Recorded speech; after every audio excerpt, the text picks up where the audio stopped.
Muito obrigado, Jéssica. Bom dia a todos. É um prazer estar aqui. Agradeço a presença de todos, já de antemão. E eu vou falar, como a Jéssica comentou, sobre caracterização de rizóbios eficientes em trevo persa. E o meu trabalho é realizado sob orientação do professor Enilson Sacol de Sá. Está conectado aí? Está ligado.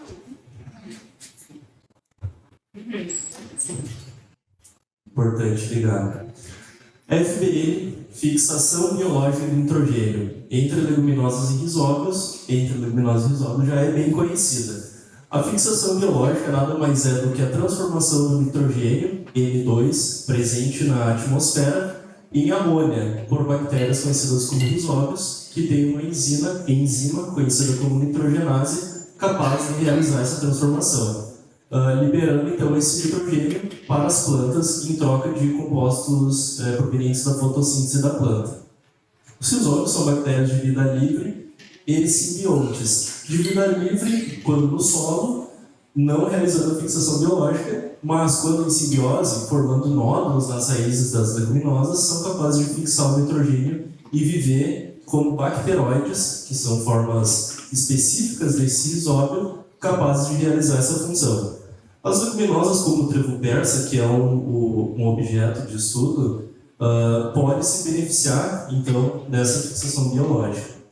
E as gramíneas também, como o trigo e o triticale, podem se beneficiar dessa associação, ou seja, os rizóbios, além de beneficiarem as plantas leguminosas através da simbiose e fixarem nitrogênio, podem promover o crescimento de plantas que não são leguminosas, que no caso de gramíneas ou plantas de outras famílias, através de outros mecanismos de promoção de crescimento que serão citados mais adiante.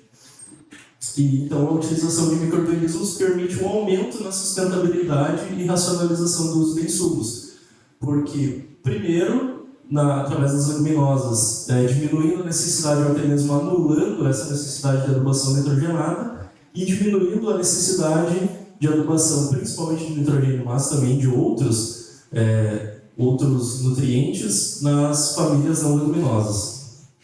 Aqui nós temos uma imagem mostrando, então, rizóbios crescendo em placa de Petri, em meio de cultura, e aqui nódulos e uma rede de leguminosa. O trevo persa, Trifolium resupinatum, seu nome científico, é uma leguminosa adaptada a solos hidromórficos, conhecidos como solos de várzea, que são inundados com frequência, geralmente no inverno, geralmente planossolos e gleissolos, que tem, então, durante o período do ano, ausência de oxigênio nesse solo, e elas conseguem, o trevo persa consegue se adaptar a essas áreas por ter a presença de aerígenos, assim como o arroz. Pode apresentar uma produção tão alta quanto 12 toneladas por hectare. Claro que isso em condições ótimas, esse seria a exceção, digamos assim, mas tem um alto potencial produtivo, tanto podendo servir como planta de cobertura e também como uma planta forrageira para a colocação de gado no período de inverno nessas áreas. Ela é utilizada, então, como uma planta secundária em sucessão, porque geralmente nessas áreas nós temos o cultivo de arroz no verão, então ela vai ser utilizada como uma planta na sucessão. Pode ser realizado consórcio com azevém, que é a principal gramínea utilizada no inverno em regiões de várzea, e também com capim lanudo, que isso é a recomendação da Embrapa.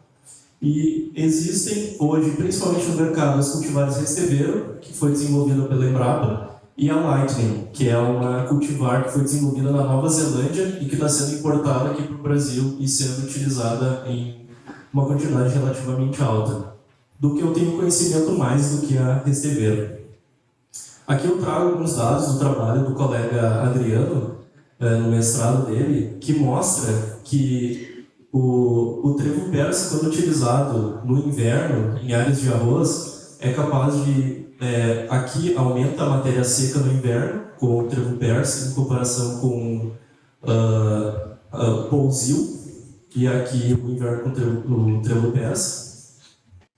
E também é capaz de liberar nutrientes para o arroz irrigado. Nós vemos aqui que com o nitrogênio, por exemplo, ele é liberado numa quantidade maior do que quando a gente tem somente o pousio, mostrando então que a utilização do trevo persa ele promove uma maior liberação de nitrogênio para o arroz quando utilizado no sistema de sucessão. E a gente vê que aqui em verde é o trevo persa, comparado com o marrom, que é o pousio, que ele é capaz de aumentar a produtividade do arroz, independente da dose de nitrogênio utilizada. Um outro trabalho realizado por colegas na Universidade de Pelotas mostrou que, também comparando o pousio em vermelho com o trevo persa em laranja, que ele é capaz de aumentar a produtividade do arroz e diminuir a necessidade de nitrogênio. Em até 14% na média, a dose ótima de nitrogênio no arroz foi reduzida em 14% e aumentando a produtividade em média 7,8%, mostrando então o potencial do trevo persa em melhorar a fertilidade do solo, principalmente no que diz respeito a nitrogênio. Nós temos aqui dados de uma meta-análise que foi realizada por mim, ainda não foi publicado esses dados, mas estão em desenvolvimento, mostrando aqui no eixo X nós temos a eficiência relativa, 0 seria o tratamento controle, sem inoculação, o valor 100 de eficiência relativa seria o valor de eficiência igual ao controle com nitrogênio, sendo que todos esses dados foram obtidos de experimentos onde houve controle com a presença com adubação nitrogenada, e os dados que estão acima de 100 são aqueles que mostram que a produtividade foi maior do que o controle com nitrogênio, mostrando então que a FBN ela pode ser mais eficiente para a questão da utilização de nitrogênio do que a adubação, porque as leguminosas elas parece que têm uma habilidade maior de utilizar o nitrogênio da FBN, por já estar dentro da planta, sendo disponibilizado imediatamente para ela, do que o nitrogênio utilizado via solo. E diferenciando entre plantas, nós vemos aqui embaixo que o trevo ele é um dos que apresenta as menores eficiências comparado com outras plantas leguminosas, justificando então uma das justificativas para esse trabalho, mostrando que nós temos que selecionar risóbios que são eficientes em trevo e a gente deve dar uma atenção maior a esse tipo de cultivo justamente por causa disso. Aqui eu trago para vocês um esquema de como ocorre o processo de nodulação, sendo que em marrom nós temos os cisóbios, que eles se deslocam até o pelo radicular, onde começa o processo de nodulação com o encurvamento do pelo radicular, formação de um cordão de infecção, sendo que esses cisóbios vão entrar por dentro do pelo radicular e por dentro de um canal que é formado pela planta, e os cisóbios vão entrar então na raiz até o córtex radicular e vão começar a desenvolver um nódulo. E esse nódulo vai ter diversas zonas, sendo que uma delas é a zona de fixação do nitrogênio, que é onde ocorre a mágica da transformação do N2 em amônia, que é o nitrogênio disponível para as plantas. Nós temos uma imagem aqui do trabalho do professor Benjamin, que foi orientado do professor Nilson também, mostrando que os risóbios eles ficam na leguminosa somente dentro do nódulo. Isso aqui são risóbios marcados com gene GUS, que é de fluorescência. E essas plantas foram descoloridas e onde está branco é onde não tem a presença de risóbio, mostrando então que as leguminosas controlam onde os risóbios ficam dentro da planta. Para o desenvolvimento do trabalho de seleção de risóbios, a gente segue o seguinte processo. Nós coletamos amostras de solo, sendo que esse é um dos principais métodos para a obtenção de risóbios. São feitas amostras de solo, sendo feita então uma inoculação de suspensão de solo em plantas crescidas em tubos.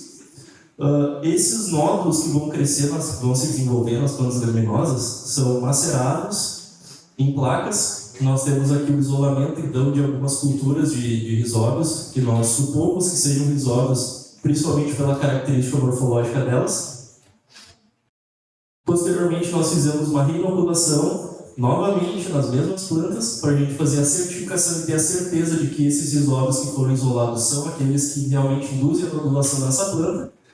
E confirmado, então, que esses risóbios são realmente indutores de nodulação, é feito o teste de eficiência da FBN, primeiro em caso de vegetação, e, posteriormente, a campo, que seria a etapa final para o desenvolvimento de inoculantes. E nós temos um resumo aqui, que nós temos rizóbios no solo que não são específicos, aqui indicado por um funilzinho que nós vamos ter. Os não específicos podem ser centenas, milhares de rizóbios, que vão ser, no final, restritos somente a um, ou mais, mas geralmente somente um isolado, que vai ser uma estirpe, que vai ser utilizada como inoculante, que é específico para aquela planta e eficiente na fixação biológica do nitrogênio. Aqui nós temos uma representação um experimento, sendo que aqui nós temos o controle sem nitrogênio e sem inoculação. Como o trevo persa tem uma semente muito pequena, a planta praticamente não se desenvolve, ela fica extremamente pequena.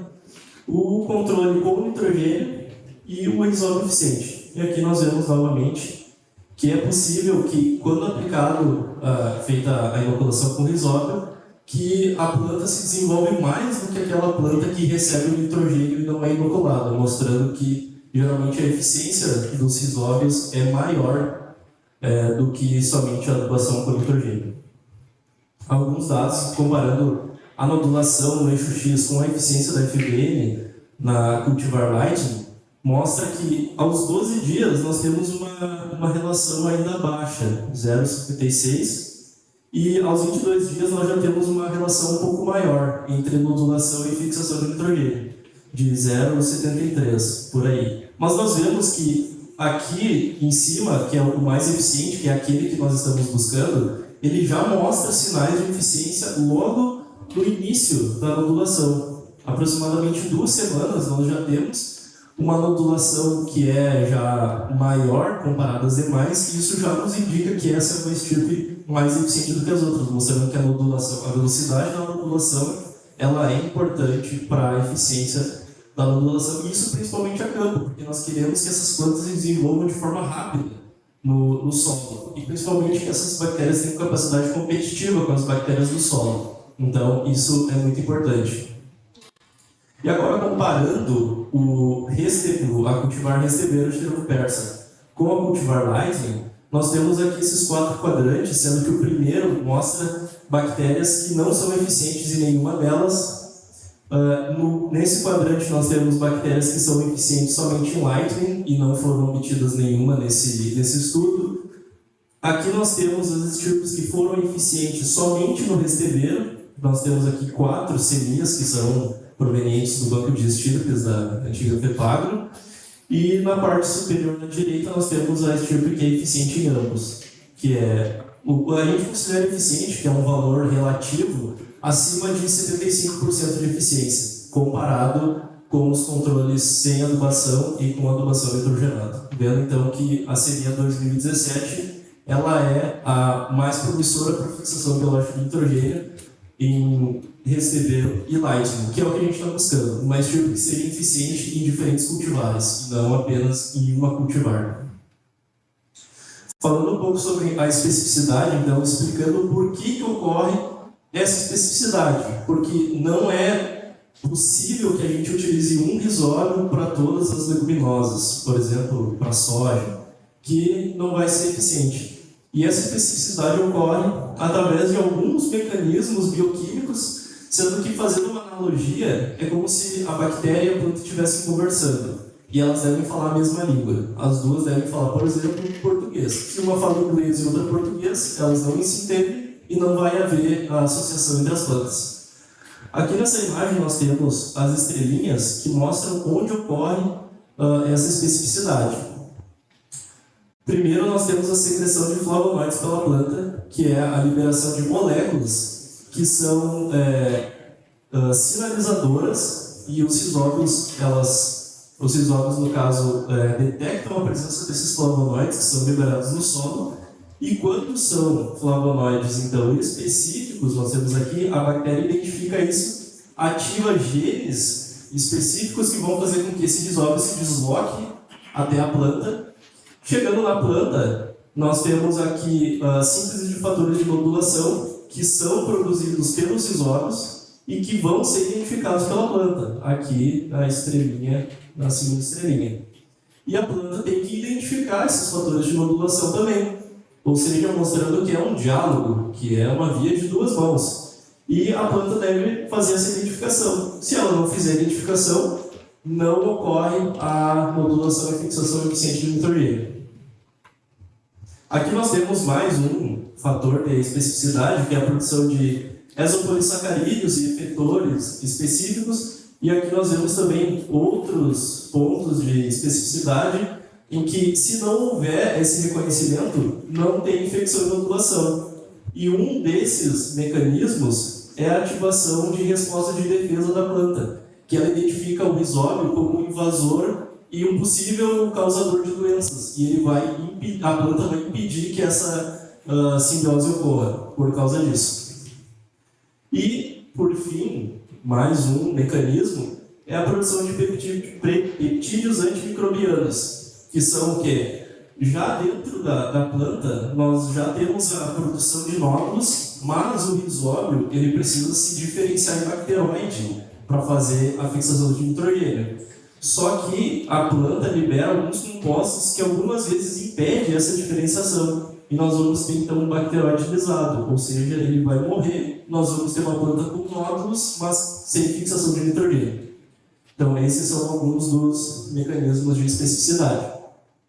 Agora, falando sobre outras plantas que não leguminosas, as gramíneas, que são um dos objetos de estudo também do nosso grupo de pesquisa, que os rizóbios eles são capazes de promover o crescimento dessas plantas através de outros mecanismos de promoção de crescimento que estão listados aqui, sendo que os principais são os mecanismos diretos. Nós vimos fixação de nitrogênio em leguminosas, mas em outras plantas pode ser absorção de nutrientes, produção de siderófilos, que são moléculas que são capazes de quelar o ferro ou outros compostos presentes no solo e tornando-os não disponíveis para patógenos, sendo que elas podem ser utilizadas então por esses micro-organismos benéficos. Produção de ácidos orgânicos, que estão muito ligados à solubilização de fósforo, muito importante nos nossos solos, principalmente pela acidez, pelo potencial de absorção do fósforo nos colóides. Tolerância a estresses, principalmente abióticos, como presença de elementos como alumínio, sódio ou metais pesados, seca, excesso de água, moléculas sinalizadoras, compostos voláteis. E mecanismos indiretos nós temos vários, mas um dos mais interessantes é a resistência sistêmica, que é como se fosse uma vacinação da planta. O rizóbio ele entra em contato com essa planta, ela ativa aquele sinal, aquela via de sinalização de defesa, e ela já fica alerta. Mas como essa é uma bactéria benéfica, a planta, digamos assim, deixa ela entrar, mas ela já fica alerta. Para caso ocorra a presença de patógenos, ela já vai estar alerta, digamos assim, prevenida contra a infecção desses micro-organismos patogênicos. Nós temos aqui, no caso das gramíneas, plantas de arroz que foram descoloridas e também os rizóbios foram marcados com gene de fluorescência. Em azul são os rizóbios. Aqui nós temos uma radícula, ela está colonizando então os pelos radiculares. E nós vemos que nas outras plantas não tem nódulo. Então, aonde que esses rizóbios vão ficar? Vão ficar dentro da planta, dentro dos vasos, nos tecidos. E como nós podemos ver aqui, ela está ocupando todo o tecido interno dessas raízes. E além das raízes, elas também podem ir para a parte aérea, de onde eles vão produzir essas substâncias promotoras de crescimento e vão auxiliar a planta. Nós temos outras imagens aqui mostrando em verde mais fluorescente a presença desses micro-organismos rizóbios formando colônias e algumas como se fossem biofilmes na superfície dessas raízes. Aqui no caso um azospirilo, que não é um rizóbio, ele também coloniza aqui na parte interior da raiz. E aqui, por fim, um VP16, que é uma estirpe de rizóbio que nós temos na nossa coleção de culturas, também aqui fazendo uma colonização na zona de emissão da radícula, que é por onde essas bactérias podem entrar, que é como se fosse uma fissura na raiz, onde essas bactérias conseguem entrar. Para as gramíneas, nós temos já os rizóbios isolados, é feito teste de promoção de crescimento, testes de mecanismos de promoção de crescimento em placas de pedra, Inoculação em gramíneas em tubos. Quando elas são eficientes em tubos, nós fizemos os testes em casa de vegetação e a campo, muito parecido com o que é feito para as leguminosas. Aqui nós temos, então, por exemplo, ácido hidroacético, sideróforos, melanina e solubilização de fosfato, só citando alguns dos que foram realizados. E para a caracterização dos risóbios, nós temos aqui os que foram eficientes em trevo persa, sendo que todos eles foram capazes de solubilizar de fosfato, alguns cresceram em pH ácido, outros cresceram na presença de alumínio, alguns na presença de sódio, nenhum produziu sideróforo, alguns produziram melanina, e todos eles produziram AIA e produziram mais AIA na presença de triptofano, que é o aminoácido precursor do ácido hidroacético. Em plantas de triticale, Semilla 2030 e 2031 foram capazes de promover o crescimento por volta de 34%, e em plantas de trigo, somente a estirpe Semilla 2030 teve relevância estatística na promoção de crescimento. Como considerações finais, então, parece haver especificidade entre risóbios e cultivares de trigo persa e serão realizados mais testes para confirmar essa hipótese. A estirpe 2017 ela é promissora na FBN em trigo persa e tem potencial de promoção de crescimento. A estirpe Semilla 2030 é eficiente na FBN em trigo persa resteveram e na promoção de crescimento das duas gramíneas testadas, trigo e triticale. E, por fim, serão realizados testes de caracterização genética dos risóbios para a gente entender mais como que ocorrem esses processos e identificar as bactérias isoladas nesse trabalho. Agradeço a presença de todos e a atenção, também à URGS, ao programa de pós-graduação e ao CNPq pela bolsa. Muito obrigado.